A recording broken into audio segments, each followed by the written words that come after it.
خب جلسه بعدی آموزش رو شروع میکنیم. ببین یکی از معضلاتی که مردم با شما دارن اینه که ساعت 6 صبح، حالا من نمیدونم مثلا ساعت داری یا نه، موقعی که آفتاب در میاد شما روی این سیمای جلوی در خونه میشینی و مردم خوابن با تو هم و مردم خوابن، پشت هم دیگه تکرار میکنی حقوقمو بده، نمیدونم میگی حقوقمو بده یا میگی که موسی کوتاه، من نمیدونم دقیقاً چی داری میگی، ولی اون ساعت مناسبی نیست. اگر مطالبه ای هم داری یا یکی دو ساعت صبر کنی مردم میان به مطالبهتون رسیدگی میکنن. جلسه قبلی اگه یادت باشه بهت گفتم که نذار ماشین تا نزدیکت برسه بعد بلند شو، باید زودتر بلند شی. دیدم بازم متوجه نشدی، اون موقع مثل الان خواب بودی. یه جدول برات تهیه کردم، طبق این جدول عمل کن لطفا.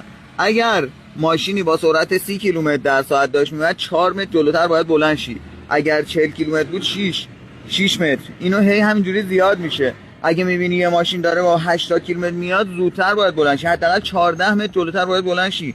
من نمیدونم چه علاقه ای داری که بذاری ماشین تا نزدیک برسه بعد بلند شی. هم به راننده استرس میگه هم خودت جون در. مسئله بعدی که خیلی‌ها باهاش مشکل دارن و اولین لطمه‌شو به خودتون میزنه اینه که مهندسی توی لونه سازیتون ندارین. اصلا معلوم نیستش که کجا میسازین. مثلا روی کولر تخته بدون اینکه دورش چوب بچینی تخم میذاری، بعد این تخم قل میخوره میفته میشکنه، یا یه جایی تخم میذاری که خیلی راحت یه کلاغ میتونه بیاد برداره بخوره، بعد آخرش ناراحت میشی. من اینو دیدم که میگم دیدم که تخمتون میشکنی و قهر میکنید از اونجا میرین.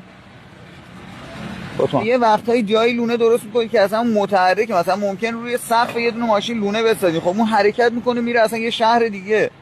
خواهش میکنم اینا رو یه ذره دقت کنید، مردم واقعا شاکی ان.